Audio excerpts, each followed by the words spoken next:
नमस्कार दोस्तों, BH news मैं हूँ आपके साथ हेमंत केवड़िया।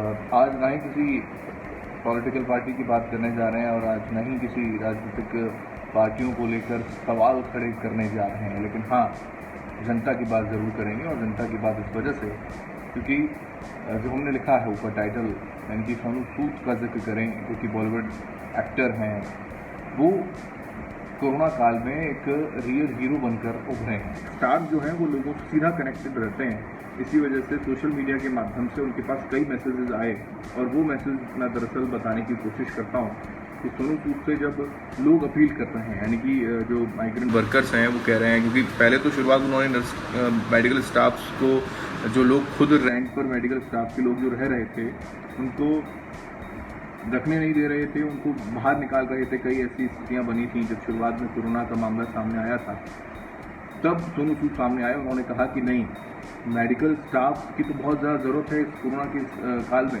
और ऐसे में इन लोगों को अगर भगा दिया जाएगा तो फिर कैसे इस देश का, इस हिंदुस्तान में आवाम का भला हो पाएगा। तो ये एक बड़ी चीज़ थी। तो इसी वजह से उन्होंने अपने ही होटल में उन लोगों को, मेडिकल स्टाफ को ज़्यादा से ज़्यादा उनको वहाँ पर ठहराने की कोशिश की, पहली बात। अब दूसरी बात ये कि फिर माइग्रेंट वर्कर्स की बात आती है। जब 11 मई को वो लोगों को लेकर जो है वो पहुंचते हैं, 11 मई को 10 बसेस कर्नाटक के लिए रवाना वो करते हैं, अपने बिहाफ पर अपने पैसों से, अपना पैसा खर्च करके, अधिकारियों से बातचीत करके। तो क्या वो उनके साथ लोगों की क्या बातचीत सोशल मीडिया पर हुई, वो मैं आपको थोड़ा सा बता देता हूँ कि सोनू सूद तो सोशल मीडिया पर कई मैसेजेस आए। विनोद कुमार लिखते हैं, Sonu Sood please sir help me. East UP में ये महोदय ऐसे हैं जिनको लिखना नहीं आता, लेकिन फिर भी उन्होंने सोशल मीडिया के माध्यम से सोनू सूद तक इन्फॉर्मेशन पहुंचाई और उन्होंने लिखा कि प्लीज़ मुझे ईस्ट यूपी में कहीं पर भी भेज दो सर, वहाँ से मैं पैदल चला जाऊँगा, अपने गाँव चला जाऊँगा। इस तरीके की परेशानियाँ मजदूरों की या फिर छात्रों की या लोगों की जो बॉम्बे में फंसे हुए थे उनके लिए थी। तो फिर सोनू सूद का रिप्लाई क्या आता है, यानी कि आप अंदाज़ा लगाइए कितने एक्टिव वो सोनू सूद सोशल मीडिया पर रहे। क्योंकि आज के वक्त में अगर आप देश के प्रधानमंत्री को मैसेज करेंगे तो कोई जवाब मिलेगा नहीं।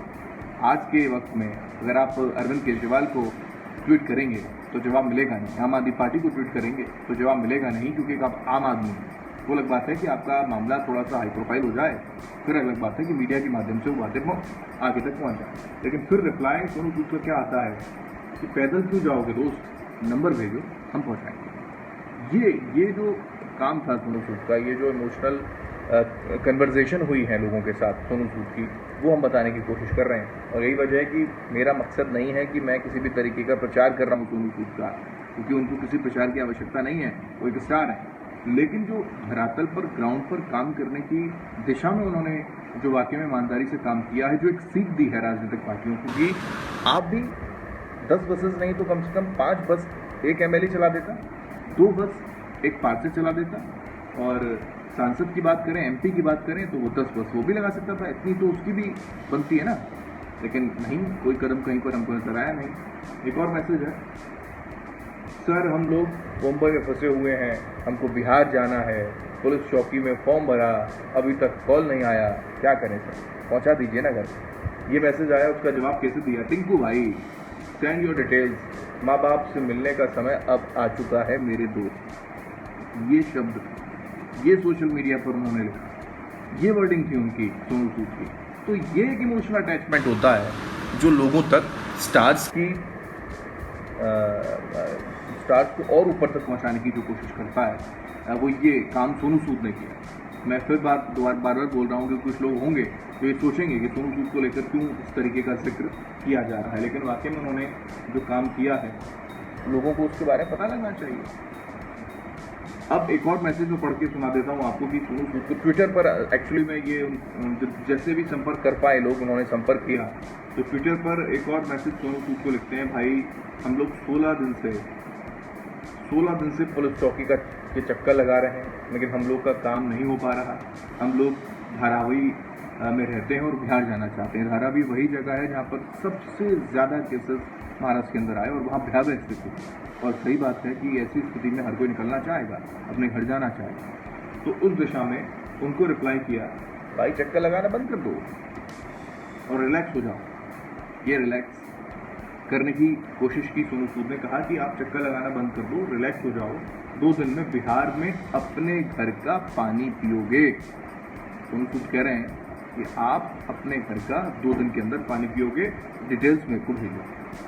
तो ये कुछ बातें जो कन्वर्सेशन उनकी हुई है वो मैं आपको दिखा रहा हूँ।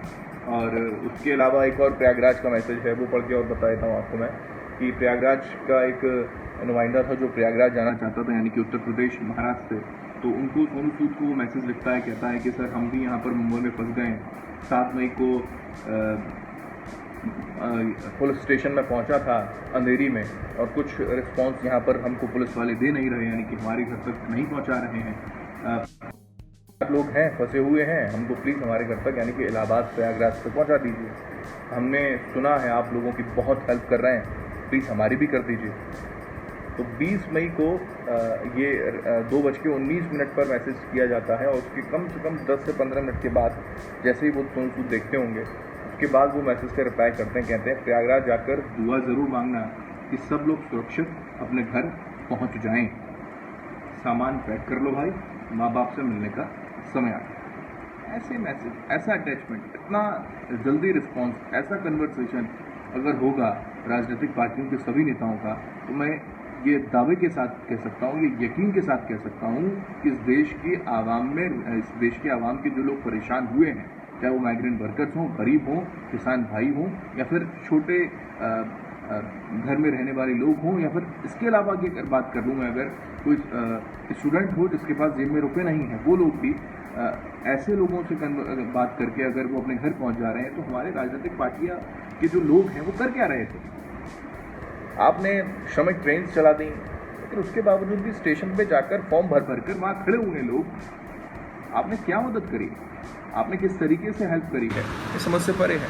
दूसरा, आप हुक्मरान हैं, आप नेता हैं, आप सांसद हैं, आप विधायक हैं, आप पार्षद हैं, आप तक पहुंच नहीं है लोगों की, तो फ़ायदा क्या आपका ग्राउंड लेवल पर काम करने का? क्योंकि राजनीतिक पार्टी है, और राजनीतिक पार्टियों के लोग केवल राजनीति करना जानते हैं, चाहे वो जनता की लाशों से होकर गुजरना ही क्यों ना पड़े, सत्ता के सिंहासन तक जाएंगे ज़रूर। बहुत शुक्रिया हमारे साथ जुड़ने के लिए आप लोगों का, और उम्मीद करता हूँ कि कुछ लोग होंगे जो मदद कर रहे होंगे। कंटिन्यू रखें इस मदद को, कंटिन्यू इस मदद को आप करते रहें लोगों की, क्योंकि हर किसी को किसी न किसी तरीके से आवश्यकता है मदद की। बहुत शुक्रिया।